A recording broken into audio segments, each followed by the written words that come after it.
Lord, kahit hindi ko sabihin sa'yo, alam ko na alam mo kung ano ang nasa isip ko.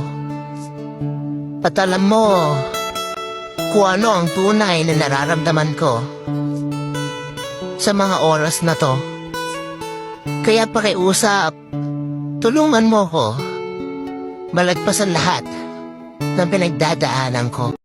Ang dami kong dapat ipagpasalamat sa iyo, Lord. Kasi may mga laban at problema ako sa buhay na hindi mo ako iniwan. May mga laban ako na kahit kailan hindi mo ako pinabayaan. Salamat po, Lord, kasi araw-araw nakakaraos. Salamat kasi araw-araw ligtas. Salamat kasi hindi mo hinahayaan na magkasakit. Salamat dahil kahit na kailan hindi mo ako pinababayaan, pati ang pamilya ko. Lord, huwag kang magsawang samahan ako, ha. Marami pa po akong laban na dapat maipanalo. Samahan mo po ako hanggang sa matupad ko lahat ng mga pangarap ko.